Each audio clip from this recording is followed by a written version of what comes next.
ഇസ്രായേലിൻ്റെ തലച്ചോറിനെയാണ് തങ്ങൾ ലക്ഷ്യമാക്കുന്നത് എന്ന് Iran president Masoud പെഷഷ്കിയാൻ. തങ്ങൾക്ക് നേരെ അമേരിക്ക ആക്രമണം നടത്തിയാൽ അമേരിക്കക്ക് നേരെ തിരിച്ചടി നൽകുക എന്നുള്ളത് തങ്ങളുടെ രണ്ടാമത്തെ ലക്ഷ്യമാണ്.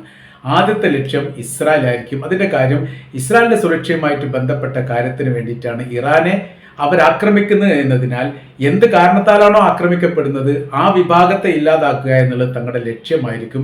ആ ലക്ഷ്യത്തിൽ അവരുടെ എയർപോർട്ടും സീപോർട്ടും സൈനിക കേന്ദ്രങ്ങളും മൊസാദിൻ്റെ സെൻറ്ററുകളും ആണവായുധ ഏരിയകളും സൈനികർ ആയുധങ്ങൾ സൂക്ഷിക്കപ്പെട്ട ഏരിയകൾ അടക്കം അതിൽ ഉൾപ്പെടുന്നു. കൂടെ ശാസ്ത്രജ്ഞന്മാരുടെ ഏരിയ. ഇതിനിടെ തന്നെ ശാസ്ത്രജ്ഞന്മാരുമായിട്ട് ബന്ധപ്പെട്ട ഒരുപാട് ലിസ്റ്റ് ഇറാൻ പുറത്തുവിട്ടിരുന്നു. അവരുടെ വയസ്സുകൾ, അവരുടെ താമസ സ്ഥലങ്ങൾ, അവരിപ്പോൾ ജോലി ചെയ്യുന്നത്, ഇപ്പോൾ താമസിക്കുന്നത്, അതുമായിട്ട് ബന്ധപ്പെട്ട കാര്യത്തെക്കുറിച്ച് അവരുടെ ചാരവിഭാഗം ഇസ്രായേലിലുള്ള ഇറാൻ്റെ ചാരവിഭാഗം കുറച്ച് കാര്യങ്ങൾ ചോർത്തുകയും 2ഓളം ആളുകളെ ഇസ്രായേൽ അത് പിടികൂടുകയും ചെയ്തിട്ടുണ്ട്. അവർ തന്ത്രപ്രധാനമായിരിക്കുന്ന സൈനികരുടെ രഹസ്യങ്ങൾ അപ്പാടെ തന്നെ ചോർത്തി കൊടുത്തു. ഇവർ സോഷ്യൽ മീഡിയയിൽ അത് പ്രചരിപ്പിച്ചു. പിന്നെ മീഡിയ അത് ഏറ്റെടുത്തു. അങ്ങനെ ലോകാടിസ്ഥാനത്തിൽ ഇസ്രായേലിൻ്റെ ശാസ്ത്രജ്ഞന്മാരെക്കുറിച്ച്, സൈനിക മേധാവികളെക്കുറിച്ച്, അവർ താമസിക്കുന്ന ഇടത്തെക്കുറിച്ച് കംപ്ലീറ്റ് വിവരങ്ങൾ പുറത്തു വരികയും ചെയ്തു. അപ്പോൾ ഇപ്പോഴത്തെ ഇറാൻ്റെ ലക്ഷ്യവുമായിട്ട് ബന്ധപ്പെട്ട കാര്യത്തെക്കുറിച്ച് അവർ പറയുന്നു, തങ്ങൾ ആക്രമിക്കുന്ന രാജ്യത്തെ തന്നെ തിരിച്ച് ആക്രമിക്കുക എന്നുള്ള രീതിക്ക് അപ്പുറമായ രീതിയിൽ ഇസ്രായേലിനെ തങ്ങൾ ലക്ഷ്യം വെക്കും. അവരുടെ തലച്ചോറ് പിളർക്കുന്ന രീതിയിലുള്ള ആക്രമ പരമ്പര തന്നെ തങ്ങളുടെ ഭാഗത്തുനിന്നുണ്ടാവും. തങ്ങൾക്കത് സാധ്യമാണ് എന്ന് കഴിഞ്ഞ മാസം ഞങ്ങൾ തെളിയിച്ചതാണ്. 12 ദിവസ യുദ്ധത്തിൽ തീർച്ചയായിട്ടും ഇസ്രായേലിനെ ആക്രമിക്കുക എന്നുള്ള സിമ്പിളായിരിക്കുന്ന കാര്യമാണ്. അതിൻ്റെ സംവിധാന സാമഗ്രികളെല്ലാം തങ്ങൾ ഒരുക്കൂട്ടിരിക്കുന്നു. യുദ്ധവുമായിട്ട് ബന്ധപ്പെട്ട് ഏത് വിഷയത്തെയും അഭിമുഖീകരിക്കാൻ വേണ്ടി തങ്ങൾ തയ്യാറാണ്. തങ്ങളുടെ കയ്യിൽ ആയുധങ്ങളുണ്ട്, അത് പ്രയോഗിക്കാനുള്ള സംവിധാനങ്ങളുണ്ട്.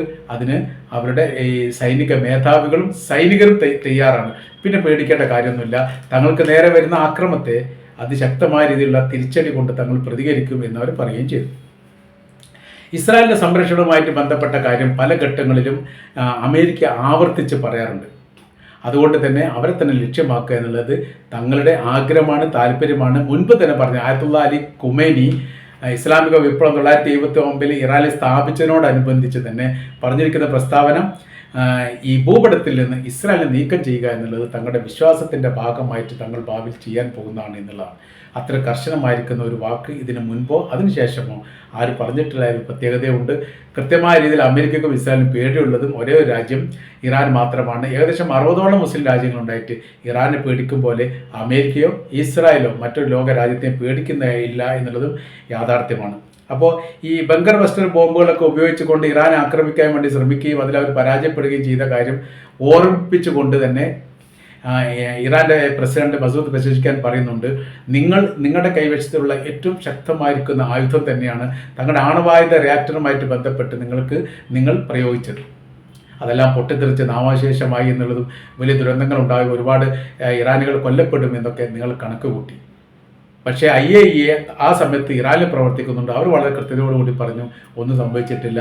മേൽഭാഗത്ത് നിർമ്മിക്കപ്പെട്ട ബിൽഡിംഗ് തകർന്നു വീണു എന്നതല്ലാതെ അടിഭാഗത്ത് സൂക്ഷിക്കപ്പെട്ട ആണവായുധമായി ബന്ധപ്പെട്ട വിഷയത്തിന് യാതൊരു പ്രശ്നങ്ങളും ഉണ്ടായിട്ടില്ല എന്ന് അവർ പറഞ്ഞതോടുകൂടിയാണ് നിങ്ങൾ പോലും യഥാർത്ഥത്തിൽ ഇതിൻ്റെ യാഥാർത്ഥ്യം അറിഞ്ഞത്.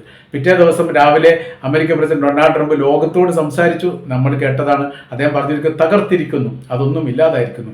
11 മണിക്ക് ഇറാൻ്റെ പ്രസിഡന്റ് പറഞ്ഞു, ഒന്നും തകർന്നിട്ടില്ല, ഒന്നും ഇല്ലാതായിട്ടില്ല, എന്തൊക്കെ ഉണ്ടായിരുന്നോ അതിപ്പോൾ ശേഷിക്കുന്നു. കുറച്ച് കല്ലുകൾ അങ്ങോട്ടും ഇങ്ങോട്ടും ചെതറിപ്പോയി എന്നല്ലാതെ ബങ്കർ ബസ്റ്ററിൻ്റെ ദുരന്തം നടന്നൊരു ഭൂമിയാണ് എന്ന് പോലും മനസ്സിലാകാൻ സാധിക്കാത്ത വിധമായിരുന്നു ഞങ്ങളുടെ പ്രതികരണങ്ങൾ ഉണ്ടായത്, അല്ലെങ്കിൽ ഞങ്ങളുടെ നിർമ്മിതികൾ ഞങ്ങൾ പൂർത്തീകരിച്ചത് എന്ന് അദ്ദേഹം പറഞ്ഞു കൊടുക്കുകയും ചെയ്തു. അപ്പോൾ ഇപ്പോഴത്തെ സ്ഥിതി കാര്യങ്ങൾ എന്ന് പറഞ്ഞാൽ ഏറ്റവും കൂടുതൽ പേടിക്കുന്നത് ഇപ്പോൾ ഇസ്രായേലാണ്. ഇസ്രായേൽ യുദ്ധവുമായി 12 ദിവസം ഇറാൻ ഇസ്രായേൽ യുദ്ധം ഉണ്ടായിരുന്ന സമയത്ത് തന്നെ അവർ യുദ്ധം അവസാനിപ്പിക്കണമെന്ന് ഇസ്രായേലാണ് അമേരിക്കയോട് പറഞ്ഞത്. അമേരിക്കയാണ് ആ യുദ്ധത്തിൽ മധ്യസ്ഥത വഹിച്ചുകൊണ്ട് യുദ്ധം അവസാനിച്ചു എന്ന് പ്രഖ്യാപിച്ചത്. ആ പ്രഖ്യാപിക്കുന്ന സമയത്ത് അവസാനത്തെ ആക്രമണം നടത്തിയത് ഇറാനായിരുന്നു. നിങ്ങളാണ് തുടങ്ങിയത്, ഞങ്ങളാണ് അവസാനിപ്പിക്കുക അന്ന് ഇറാൻ്റെ പ്രസിഡന്റ് പറയുകയും ചെയ്തു. തുടങ്ങിയത് ഇസ്രായേലായിരുന്നു, ഇസ്രായേൽ ഇറാൻ ആക്രമിച്ചിട്ടാണ് തുടങ്ങിയത്, അവരാണ്, തീർക്കുക ഞങ്ങളാണ്. അത് ആ വാക്ക് അറം പറ്റിയ പോലെ തന്നെ അങ്ങനെ തന്നെ അവസാനിപ്പിച്ചു. അവസാനത്തെ സ്ഫോടനം നടത്തിയത് ഇറാനായിരുന്നു. തിരിച്ചടിക്കാൻ ഇസ്രായേൽ താല്പര്യമുണ്ടെങ്കിൽ പോലും തിരിച്ചടിച്ചാൽ അതിൻ്റെ ഭയാനകരമായിരിക്കുന്ന തിരിച്ചടി എത്രത്തോളം ഉണ്ട് എന്ന് മനസ്സിലാക്കുന്നതിൽ ഇസ്രായേൽ പരാജയപ്പെട്ടു, മൊസാദ് പരാജയപ്പെട്ടു, എല്ലാവിധ അന്വേഷണ ഏജൻസി പരാജയപ്പെട്ടു. ഏറ്റവും ഒടുവിൽ അവരെന്ത് ചെയ്തു? താങ്കൾ ആക്രമിക്കുന്നില്ല എന്ന് തീരുമാനിച്ചു. ഇതാണ് എൻ്റെ യാഥാർത്ഥ്യം. അപ്പോൾ ഇപ്പോഴത്തെ സ്ഥിതി കാര്യങ്ങൾ എന്ന് പറയുന്നത് ഇറാന്റെ കൈവശത്തുള്ള ആയുധങ്ങളെക്കുറിച്ചോ ആ സൂക്ഷിക്കപ്പെട്ട മേഖലകളെക്കുറിച്ചോ അവർ ഏത് തരത്തിലാണ് ആക്രമിക്കുക എന്നതിനെക്കുറിച്ചോ യാതൊരു ഐഡിയ ഇല്ല. മറ്റൊരു റിപ്പോർട്ടിനകത്ത് പറയുന്നത് ചുറ്റുഭാഗത്തുമുള്ള ഇസ്രായേൽ രാജ്യത്തിന് ചുറ്റുഭാഗത്തുമുള്ള പ്രോക്സി വിഭാഗങ്ങൾ, ഷിയ മിലീഷ്യകളൊക്കെ ഇപ്പോൾ ഏകോപിച്ചിരിക്കുകയാണ്. ഇറാന് നേരെ ഒരു യുദ്ധം നടക്കുകയാണെങ്കിൽ പിന്നീട് വളഞ്ഞിട്ടുള്ള ഒരു ആക്രമണം ഉണ്ടാവും. അങ്ങനെ വളഞ്ഞിട്ടുള്ള അക്രമത്തെ ഒരേ സമയത്ത് പ്രതിരോധിക്കാൻ ഇസ്രായേലിന് സാധിക്കില്ല എന്നുള്ള യാഥാർത്ഥ്യം. ഇസ്രായേൽ എന്ന് പറയുന്ന ചെറിയ രാജ്യമാണ്, ഇറാൻ വിശാലമാക്കപ്പെട്ട രാജ്യമാണ്. ഇസ്രായേലും ഇറാനും തമ്മിൽ 2000 കിലോമീറ്റർ വ്യത്യാസമുണ്ട്. അതിർത്തി പങ്കിടുന്ന സിറിയ ആണെങ്കിലും ഈജിപ്ത് ആണെങ്കിലും ലെബനാൻ ആണെങ്കിലും ഇവിടെയൊക്കെ ഷിയ മിലീഷ്യകളുണ്ട്. ഈജിപ്ത് ഇതുവരെ ഇസ്രായേലുമായിട്ട് ബന്ധപ്പെട്ട പ്രശ്നങ്ങളൊന്നും ഉണ്ടാക്കിയിട്ടില്ല, പക്ഷേ ലിബിയ ഉണ്ടാക്കിയിട്ടുണ്ട്, സിറിയയിൽ നിന്നുണ്ടായിട്ടുണ്ട്. ജോർദാൻ ഈ വിഷയമായിട്ട് ബന്ധപ്പെട്ട് അഭിപ്രായം പറയാമെന്നല്ലാതെ അവരുടെ ഭാഗത്ത് നിന്ന് ആക്രമണം ഉണ്ടായിരിക്കുന്ന വിവരങ്ങൾ പുറത്തു വന്നിട്ടില്ല. പിന്നുള്ളത് യമനാണ്. യമനും ഇസ്രായേലും തമ്മിൽ ഏകദേശം 1800 1900 അത്രയും കിലോമീറ്റർ വ്യത്യാസമുണ്ട്. മിസൈൽ പറത്തിക്കൊണ്ടാണ് ആക്രമണം നടക്കൽ. അങ്ങോട്ടും ഇങ്ങോട്ടും ഒക്കെ ഇവർ യുദ്ധവിമാനം കൊണ്ടുവരും, മറ്റൊരു അവിടുന്ന് മിസൈൽ ഹൈപ്പർസോണിക് മിസൈൽ ഇങ്ങോട്ട് വിടും. ഈ രീതികളാണ് യുദ്ധം വരെ. പിന്നെ അതിൽ ഒരു പ്രത്യേകത പറഞ്ഞാൽ ഇറാഖ് ഇതിൽ ഇടപെടാൻ സാധ്യതയുണ്ട്. ബഹ്റൈൻ ഇതിന് മുമ്പ് ഒരു മിസൈൽ ഇട്ട് വലിയ വിവാദം വലിയ വിഷയങ്ങളൊക്കെ ആയിരുന്നു. അപ്പോൾ ബഹ്റൈനും ഇതിൽ ഇടപെടാൻ വേണ്ടി സാധ്യതയുണ്ട്.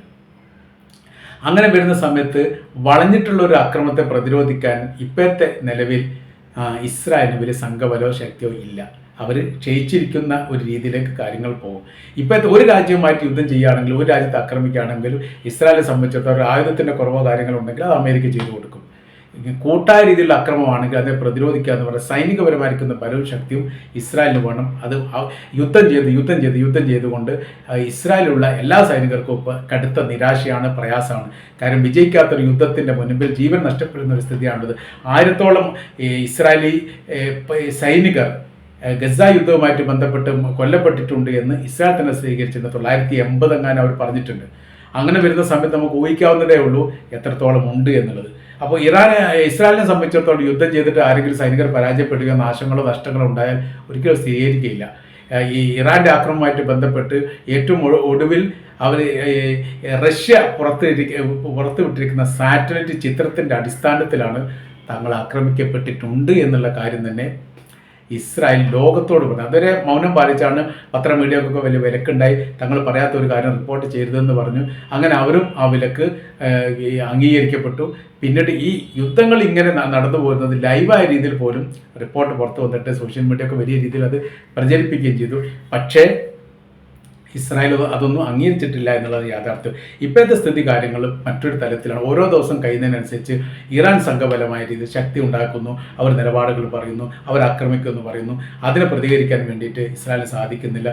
പ്രതിസന്ധിയും പ്രയാസവും ബുദ്ധിമുട്ടുമായിട്ട് കഴിഞ്ഞുകൂടുന്ന ഒരു വല്ലാത്ത സാഹചര്യത്തിൽ യഥാർത്ഥത്തിൽ ഇപ്പോൾ ഇസ്രായേൽ എത്തിയിരിക്കുന്നു എന്നുള്ളത് യാഥാർത്ഥ്യമാണ്. അതിൻ്റെ ഇടയിലാണ് ഇപ്പോൾ ഇവർ പറയുന്നത് തങ്ങൾ അവരുടെ തലച്ചോറിനെ ലക്ഷ്യമാക്കും. എങ്ങനെയാണോ ഒരു രാജ്യം നിലനിൽക്കാൻ വേണ്ടിയിട്ട് എന്തൊക്കെ നടപടികളും കാര്യങ്ങളൊക്കെ ആണോ വേണ്ടത്, ആ നടപടിയും കാര്യങ്ങളിലേക്കും തങ്ങൾ ഇടപെടൽ നടത്തും. തങ്ങൾക്ക് നിയന്ത്രണമില്ലാത്ത വിധം ഇസ്രായേലിനെ ആക്രമിച്ച് തകർക്കുക തന്നെ ചെയ്യും. അമേരിക്ക നോക്കുകുത്തിയായി നിൽക്കേണ്ട ഒരു സാഹചര്യങ്ങളാണ് വരിക എന്നുള്ളിടത്തേക്ക് കാര്യങ്ങൾ എത്തുന്നു. ഇനി ആണവായുധവുമായിട്ട് ബന്ധപ്പെട്ട വിഷയമാണെങ്കിൽ ഇറാൻ ഒരിക്കലും അത് പ്രയോഗിക്കില്ലെന്ന് അവർ തന്നെ പറഞ്ഞിട്ടുണ്ട്.